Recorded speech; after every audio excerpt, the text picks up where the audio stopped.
Hello, everybody, and welcome to the Penalty Loop Podcast, a podcast about biathlon by Jordan Gottschalk from Penalty Loop and a regular guest, RJ Weiss from Biathlon Analytics. Hello, RJ. Hello, Dr. J. Yeah, I'm coming to you from my work today, from my office. Yeah. All right. So this is not how we intended to do this. We were planning on having a interview today. I guess I can tell you, Tara Garrity-Moats from Team USA was going to be joining us, and we had a miscommunication on the timing. So you're stuck with just me and RJ today. Yep. And we may still be able to record later, and we'll just make some stuff together. But at this point, we don't know yet. Yeah. So if it happens, it happens. If not, Mm-hmm. We'll make it up. We'll make it happen as soon as we can. I have no idea what happened in the world of biathlon since I did finally finish my article about the season review from a wax new perspective. Mm-hmm. But that took Do you want to talk about that? quite a bit more time. Yeah, for sure. Well, you read it. I certainly did. What's your first thought on it? My first thought is that you are very good at, and I mean this sincerely, very good at breaking down something that I would have had no idea what was happening. Right? I just no clue how to even start, and making it at least mildly understandable for the general population, just your general dummy sitting on the couch. But I thought it was interesting, right? So in science, you have these things where you'll do these experiments and you're hoping to get a certain outcome, and it won't be there. And it's still just as valid as the experiment where you get the desired outcome. And I think that's kind of what happened here, is that you did an immense amount of research and found that our eyes, I think, were a little bit misleading to us. I don't know. It sort of looked like there wasn't a definitive advantage. Yeah, and I mean, I think anytime you do something with, biathlon analysis, especially biathlon, it's so, like in soccer, yeah, sure, some days it rains, sometimes it doesn't, but the field is still the same. And there's a lot of consistencies where biathlon is just so different every time that it is hard to compare race to race. But I was a bit surprised that there was not a little more link to the air temperature, snow temperature, etc. That being said, I think they measure maybe on 1 point or maybe 2 or 3 points, before, after, and during the race. I don't know how accurate that is. Is it just one of those, you put a stick in the ground and you read so, and then I had categories varying between 0 and 2 and 0 minus 2, etc. So maybe that was the reason why there wasn't really much I could say about that or link the two. But yeah, I mean, conclusive, no, but there was definitely some examples where, and I wasn't really able to get into that, but where I think it was at the World Championships that the Belgian athletes were also using the French wax team. Mm-hmm. Might have been a different race. But there was some examples of, let's say the Belgian men all had a below average performance, and then at the same time the Belgian athletes had it too. And so, and I think I wrote that too at some point. Like, it could also be that there's like a virus going through the team and they're just all having a really crappy day and just want to get it over with, and has nothing to do with the wax, right? Yeah, so. Exactly. Yep.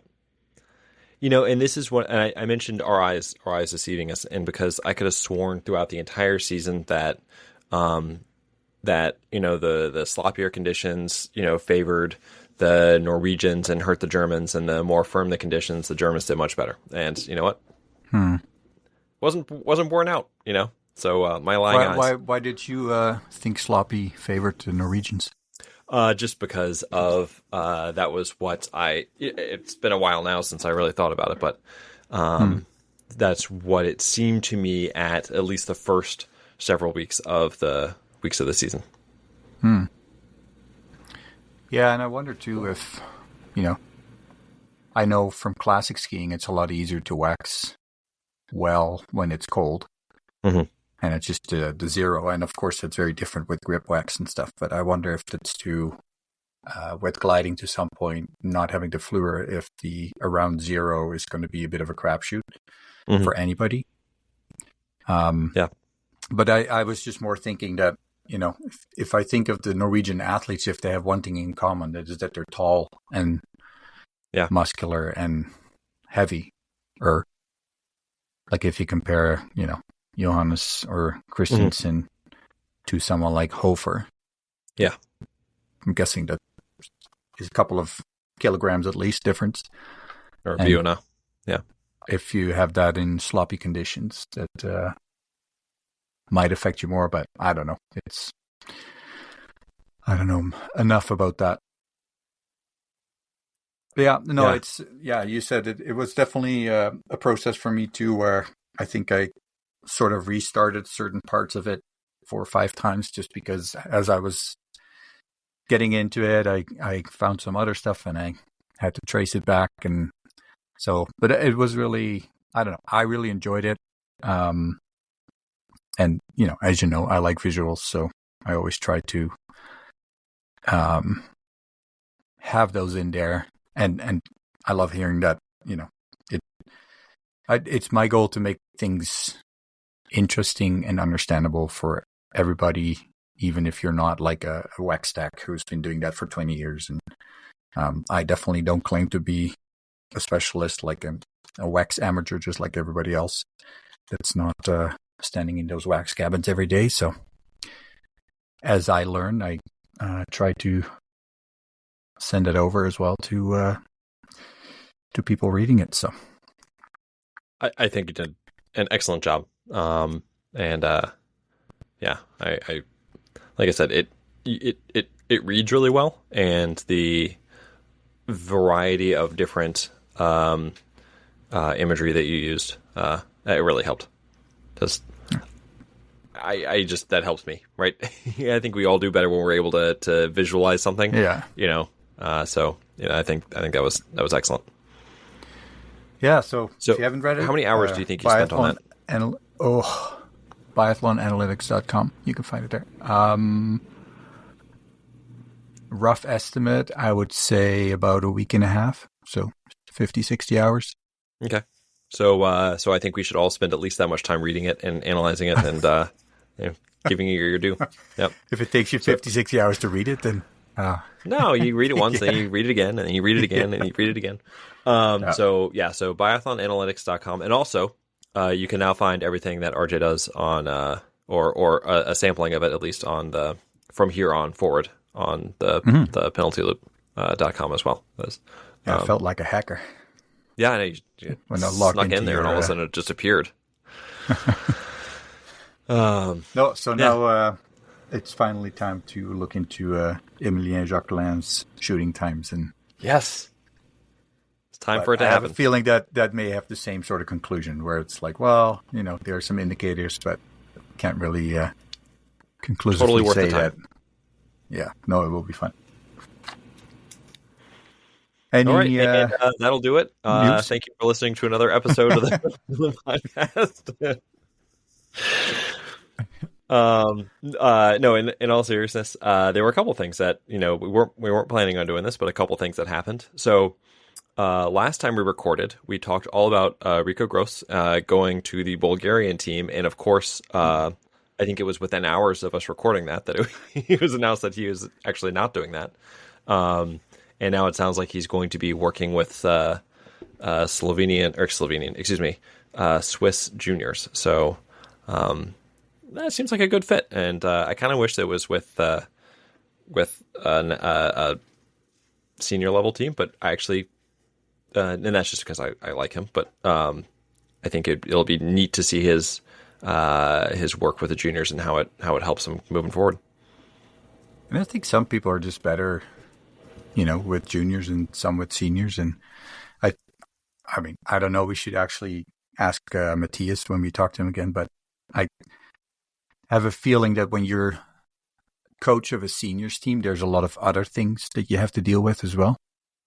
Mm-hmm. Not necessarily directly related to the biathlon activities, where maybe at the junior level you just have more time to focus on the athletes. But yeah, I mean, he has his connections in Switzerland, right? For sure, family related. So yeah,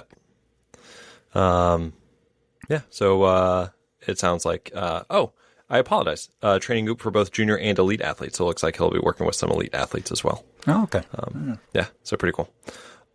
Also, speaking of the Swiss team, Sandra Flunger, I probably am mispronouncing that, but she has been the women's head coach for the last several years, and she is now overall head coach of both the top men and women.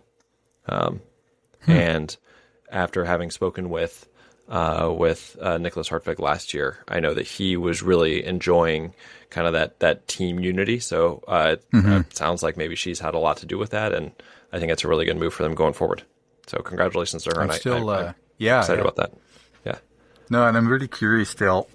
I think I told you when I was in Canmore at the World Cup, she clearly had a connection with Lisa Hauser. Mm-hmm. Yep.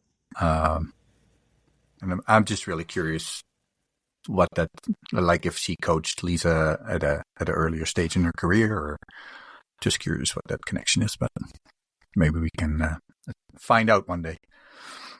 Actually, so this summer I'm going to Europe, and it sounds like we're probably going to be very close to Kitzbühel, where Lisa Hauser is from. Oh. And that is also not very far from Hochfilzen. Are you going to be doing an on-the-ground interview? I'd be happy to if I could.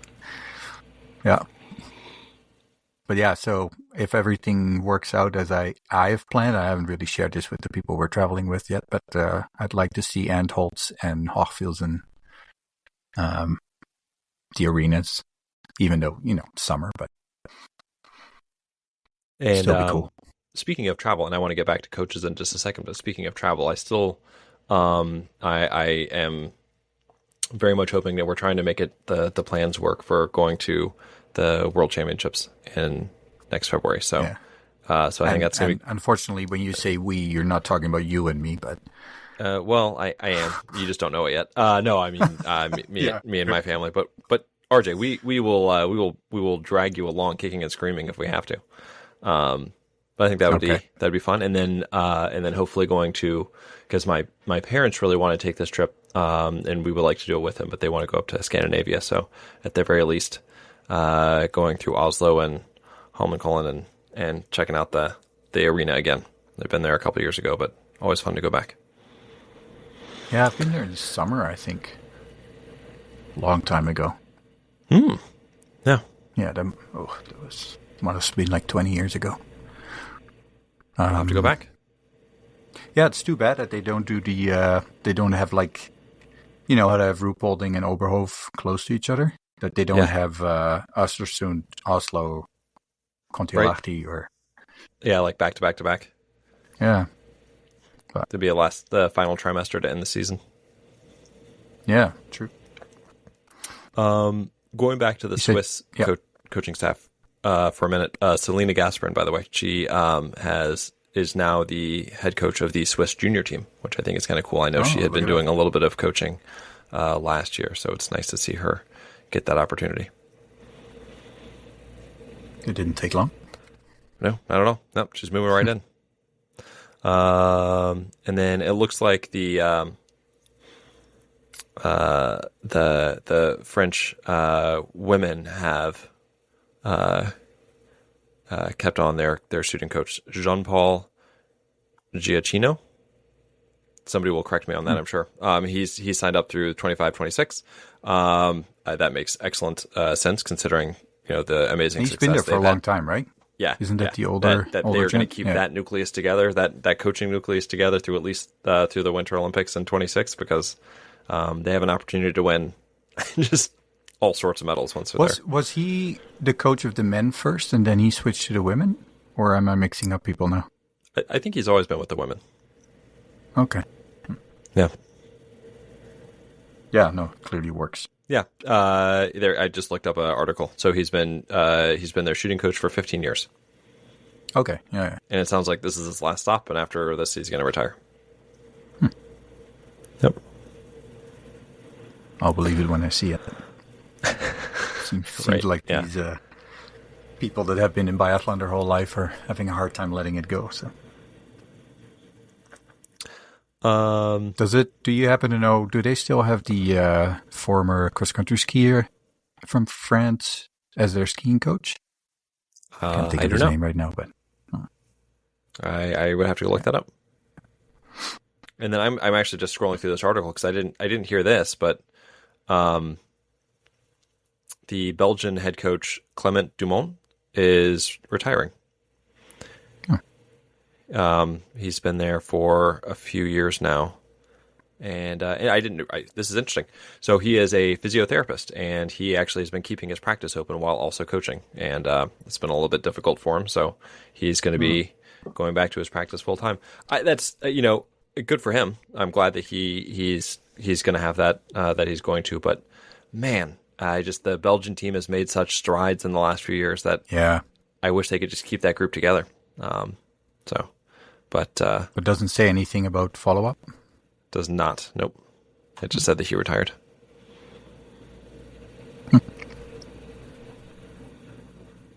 Yeah. So there are a couple other changes. We've already talked about the changes on the Czech team. Changes. There are some IBU Junior Cup level things going on with the French and German team, but those are the big ones that I saw. I don't know if there's anything else that you've seen recently. No, I have not gotten most news from my main sources, which is the German podcast and some articles or websites that I read, but there's not that much going on.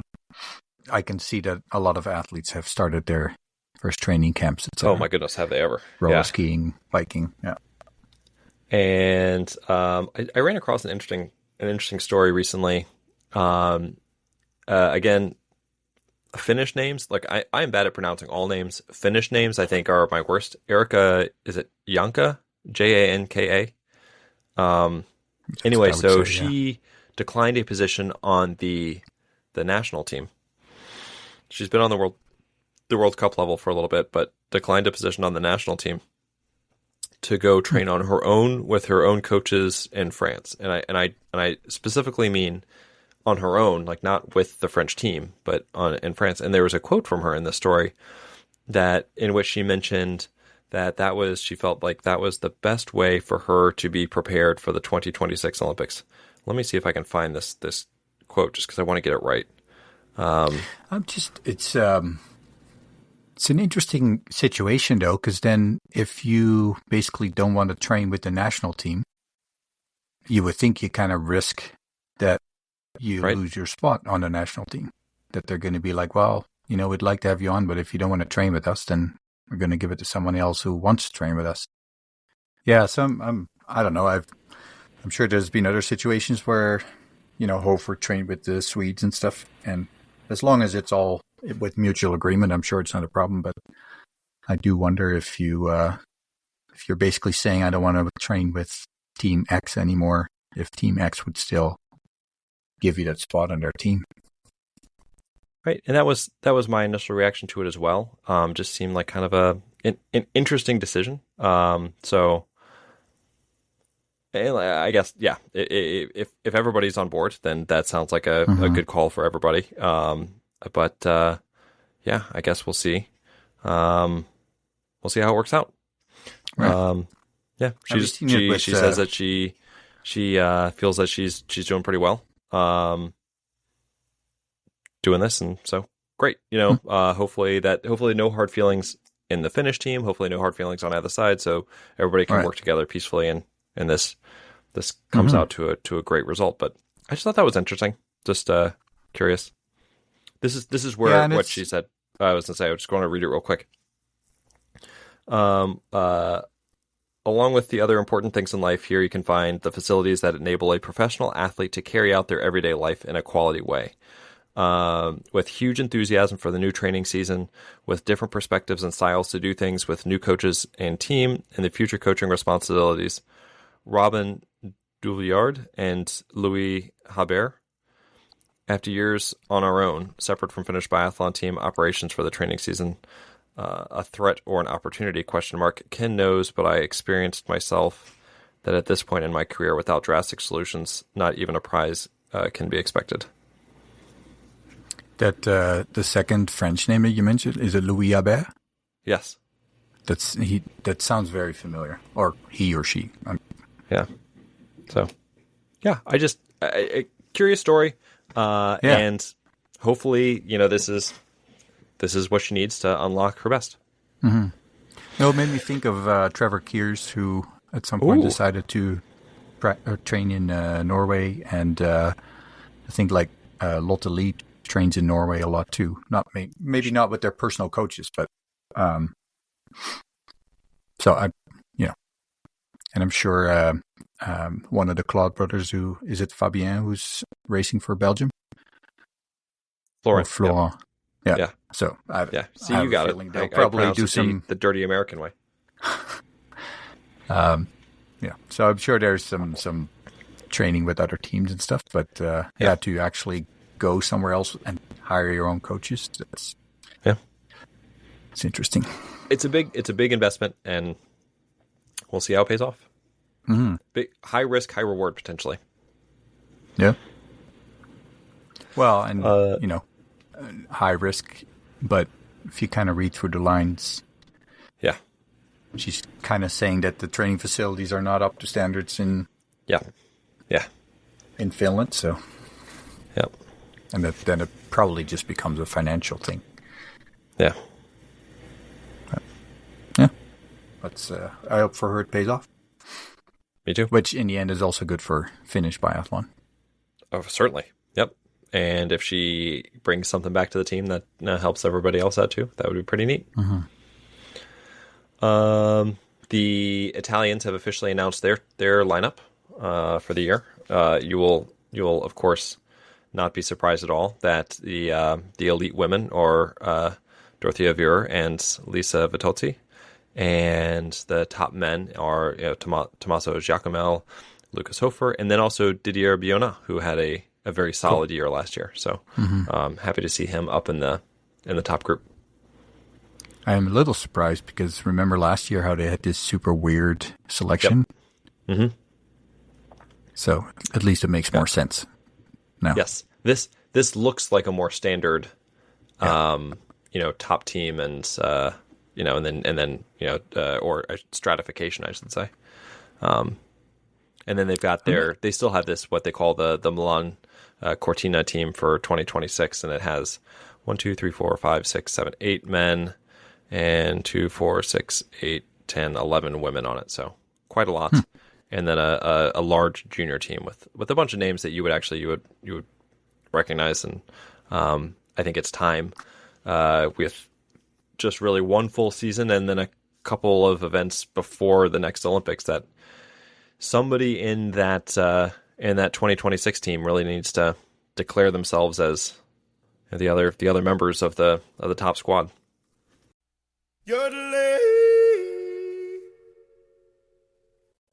Hey all, so funny story.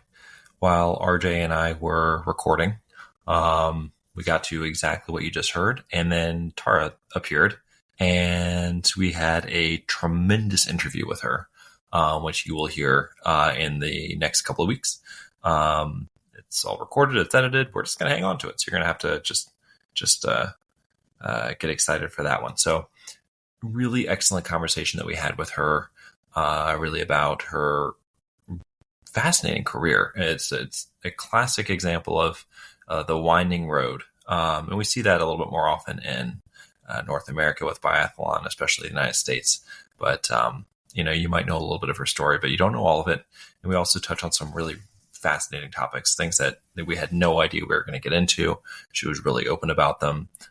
Things like injuries and medical care and, just like how that all, how you get through it. So really fascinating stuff. So the only other thing we wanted to say this week was congratulations to Sebastian Samuelsson. So he and his partner have welcomed their first child into the world. And as we all know, that is a really big moment in anybody's life.